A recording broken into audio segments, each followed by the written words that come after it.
সবাইকে আবার স্বাগত জানাচ্ছি নতুন আরেকটা ব্লগে। আমি আপনাদের অনিন্দিতা। নিশ্চয়ই আপনারা সবাই ভালো আছেন। যদিও এখন চারিদিকে যা বর্ষা শুরু হয়েছে, এই সময় হয়তো কেউ একটু ভালো আছেন বা কেউ একটু বিপদে পড়ে রয়েছেন। তবে যে উদ্দেশ্য নিয়ে এবার ইন্ডিয়াতে এসেছিলাম যে বর্ষাকালটা এখানে কাটাবো, কারণ গত বছর এসে প্রচুর গরম পেয়েছিলাম। এবার কিন্তু দেখছি যে সেটা ঠিকই হতে চলেছে, কারণ যেদিনকে বাড়ি ঢুকেছিলাম সেদিনকেও যেমন বৃষ্টি নিয়ে ঢুকেছিলাম, এখনও কিন্তু মাঝে মধ্যে এই একটা দিন কিন্তু বেশ ভারী রকমেরই বৃষ্টি হচ্ছে। আর এখন যে জলের ধারাটা এখানে দেখতে পাচ্ছেন, সেটা কিন্তু আমার বাড়ির থেকে একদম 1 মিনিট দূরের একটা জায়গা, একটা ব্রিজে এখন সবাই মিলে এসছে এই বৃষ্টি দেখবো বলে। কারণ এই রকম দৃশ্য কিন্তু এখানে বলতে গেলে বছরে বা কখনো কখনো 2-3 বছরে একবার করেই হয়। এই দিকটা দেখ, পুরো এখানে স্পিডে স্পিডে বেরোচ্ছে, দেখতে পাচ্ছিস? এখানে কিছু আছে নাকি নিচে, মানে কিছু বাঁধ টাইপের করা আছে, ওইরকম করা আছে না, সেই জন্য ওখানে ধাক্কা খেয়ে কে বুঝলি এখানটা ফোর্সে আরো বেরোচ্ছে। বাপরে, এটা কি অবস্থা পিঙ্কু? এ তো বাউন্ডারি তো ইয়ে হয়েছে, ঢোকে নেই মনে না।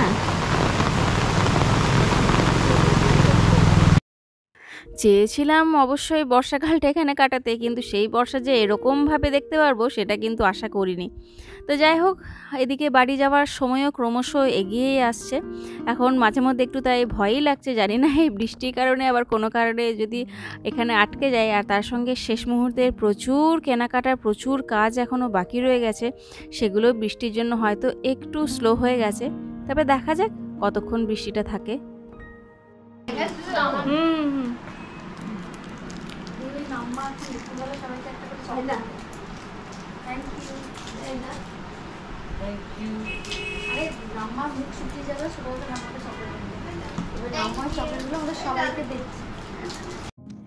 এখন যাকে দেখতে পাচ্ছেন তিনি হচ্ছেন আমার ঠাকুমা, মাত্র 97 বছর বয়স। আর তার একটা বলতে পারেন প্রত্যেক দিনের কাজ হচ্ছে, নিজে যেমন চকলেট খেতে ভালোবাসে, ঠিক তেমনি সবাইকে একটা করে চকলেট প্রত্যেক দিন বিতরণ করতেই হবে তাকে। সেখানে কিন্তু আমার ছেলে মেয়ে থেকে শুরু করে আমিও বাদ যাই না। হাতে মাত্র আর গোনা কয়েকটা দিন, আর এর মধ্যেই কিন্তু আমাকে বাপের বাড়ির পালা চুকিয়ে এবার যেতে হবে শ্বশুর বাড়িতে। প্রথম দিন থেকে এখানে শুরু হয়েছিল নানা রকম খাওয়া দাওয়া, আজকেও সেটা চলছে। এগ রোল, চিকেন রোল, তার সঙ্গে মোগলাই, ফ্রাইড রাইস, চিকেন সবই আনানো হয়েছে ডিনারে। এখানে খানিকটা খেয়ে আর তার সঙ্গে খানিকটা প্যাক করে শ্বশুর শাশুড়ির জন্য নিয়ে যাওয়া হবে। আর রাত্রেবেলাতে খেয়ে দিয়ে এখন আমরা বেরিয়ে যাব বাড়ির জন্য।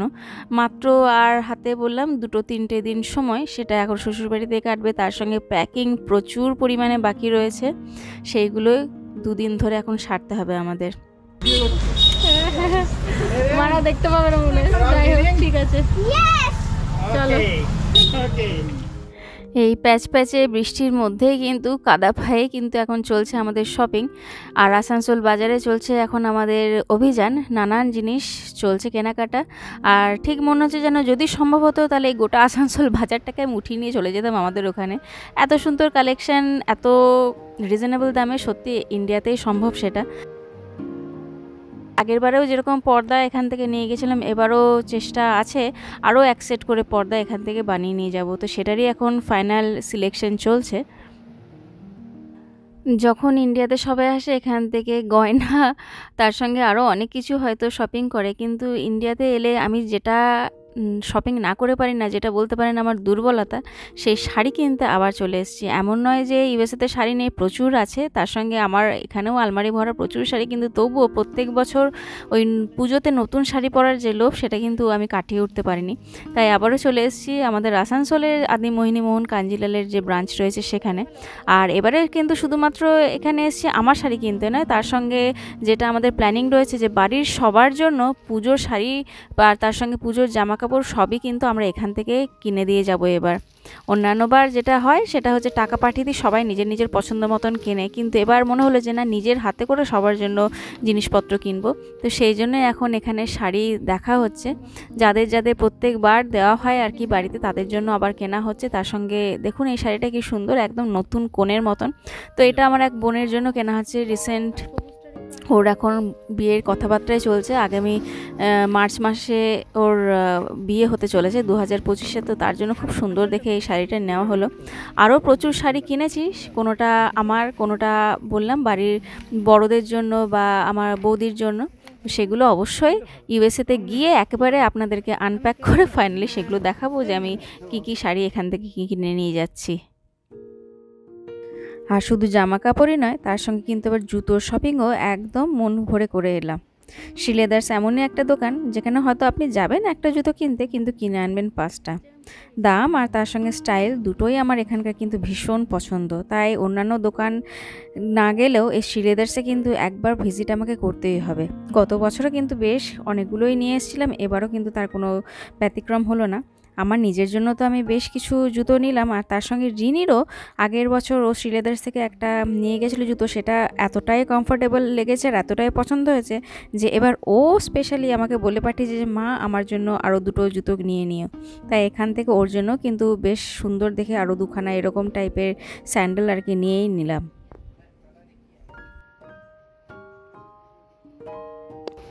আর তার সঙ্গে রনর জন্য খুব সুন্দর দেখে একটা ক্রক্সও দেখতে পারলাম, সেটাও কিন্তু ওর জন্য কিনে ফেললাম।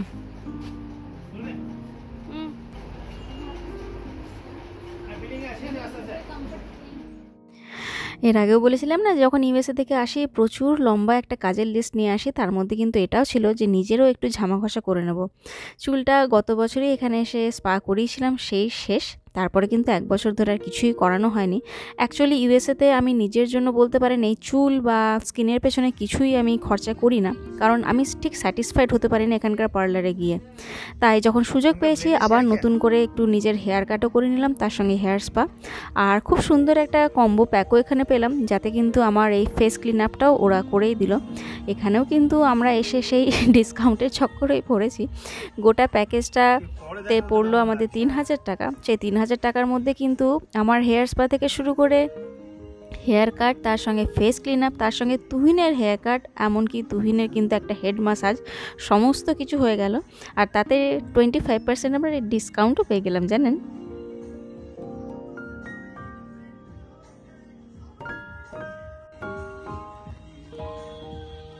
আসানসোলের মুরগাসলে কিন্তু এই স্পটসকপ প্রফেশনাল হেয়ার স্যালনটা, যদিও বলতে পারেন যে আমি গুগলে দেখেই এই স্যালনটাতে গিয়েছিলাম, কারো কাছে মুখে শুনে নয়, কিন্তু যাওয়ার পরে কিন্তু আমি হাইলি ইমপ্রেসড। খুব সুন্দর করে যেমন এর ইন্টেরিয়ারটা রয়েছে, তার সঙ্গে কিন্তু এদের সার্ভিসও এতটাই ভালো।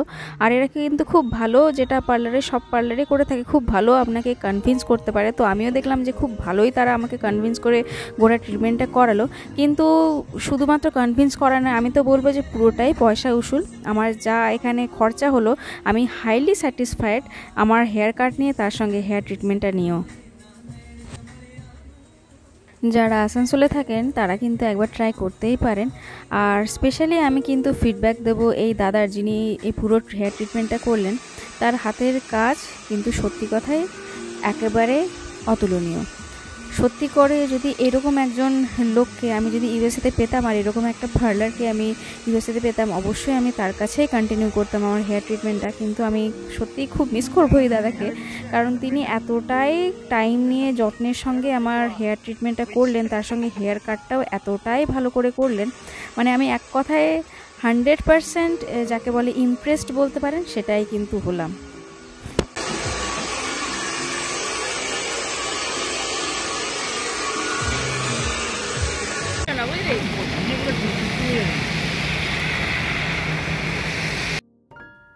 আর একবার চারিদিকের অবস্থা দেখুন। পার্লার থেকে তো চুল সেট করে ঠিক বেরোলাম, কিন্তু বাইরে বেরিয়ে দেখুন কীরকম নেমেছে। আবার আটকে গেলাম সেই আমরা। এই বর্ষায় এবার আমার আর পিছু ছাড়ছে না কিছুতেই।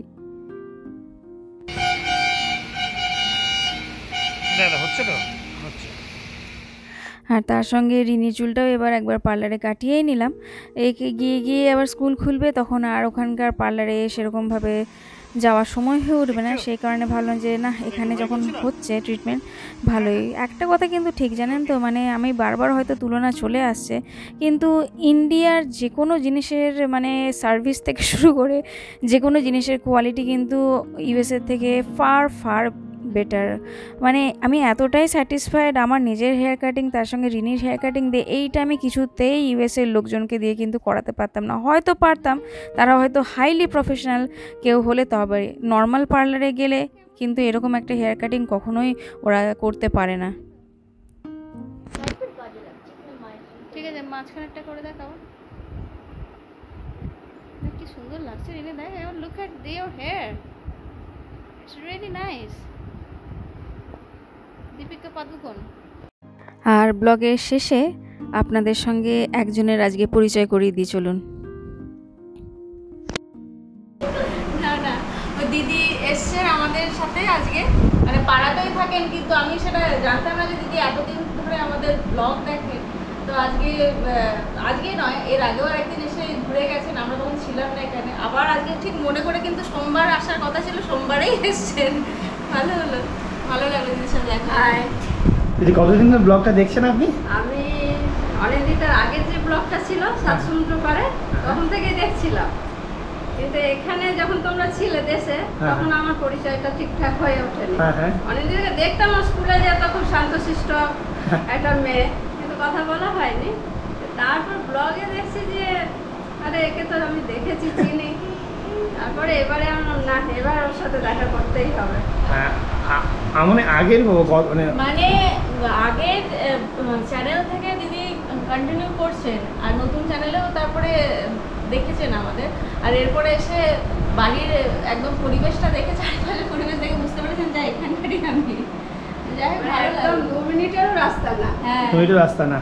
আর মানে যেটা আগে ছিল যে এত কাছাকাছি থেকে পরিচয় ছিল না, কিন্তু এখন ইউটিউবের মাধ্যমে সে পরিচয়টা আরো হয়ে গেল, একদম সামনাসামনি আমাদের। পারফেক্ট, এটাই তো ইউটিউবের মানে সবথেকে বড় ইয়ে, যে মানুষ মানে অচেনা মানুষ এখন মানে চেনা হয়ে যাচ্ছে, অচেনা মানুষ চেনা হয়ে যাচ্ছে। আর রনর বক্তব্য কি আজকে? আন্টি কি দিল তোমাকে? আর দিদি আগের দিন আবার যখন আসছিলেন, যখন আমাদের সঙ্গে দেখা হয়নি, সেদিন তো মানে মিষ্টি জিলিপি সব এনেছিলেন। আজকে আবার রনোয়ারিনীর জন্য আবার গিফট এসছে। একদম না না না, মানে এইগুলো মানে আমরা আগের দিন যখন তুমি বলছে যে কেউ এসে মিষ্টি জিলিপি দিয়ে যাচ্ছে, জিলিপি দিয়ে গেছে, মানে এরকম তো মানে ভয় না লাগার মতো। হ্যাঁ, ওই জন্য তোর দিদি তোর ব্লগ দেখে, মানে ভালোই লাগলো শুনে। যদি এরকম মানে চেনা জানা তো অনেকেই জানি দেখে, কিন্তু মানে এমন একজন আমি যাকে চিনি মানে জানি, বুঝতে পারছি না কে, কিন্তু সে এসছে, মানে সত্যি এটা একটা অন্যরকমই একটা ফিলিং আর কি। ঠিক আছে, খুব ভালো। কিন্তু আমি তো অনেক কিছু মিস করে গেলাম না, তোর মা কত কিছু আনলো। না মিস করো না না, আছে কিছু। কেউ ধরুন আপনাকে কোথাও স্ক্রিনে দেখেছে বা অন্য কোনো মাধ্যমে সোশ্যাল মিডিয়াতে দেখেছে, সেখান থেকে আপনার সম্পর্কে তিনি এতটাই আগ্রহী হয়েছেন যে বাড়ি বয়ে এসে আপনার সঙ্গে দেখা করে যাচ্ছে, তার সঙ্গে বাচ্চাদের জন্য এত কিছু উপহার এনে দিচ্ছে। মানে এটা একটা সত্যি কথা বলতে একটা অন্যরকম পাওনা, জানেন তো। হয়তো মিষ্টি বা এক্ষেত্রে বাচ্চাদের গিফটটা ম্যাটার করে না, কিন্তু উনি যে এসছেন, বাড়িতে এসে দেখা করে গেছেন, না ওনার আমাদের ব্লগ দেখতে ভালো লাগে, তার সঙ্গে রিনি আর রনকে ভালো লাগে, সেই কারণে এত দূর বাড়িতে ছুটে এসছেন। সত্যি এটা মানে একটা অন্যরকম, কিন্তু এবার আমাদের ইন্ডিয়া ট্যুরে অন্যরকম একটা কিছু অ্যাড হলো। এই ভালো লাগাটা নিয়ে তবে আজকের ব্লগটা শেষ করলাম। দেখা হচ্ছে পরবর্তী আরেকটা ব্লগে। ভালো থাকবেন।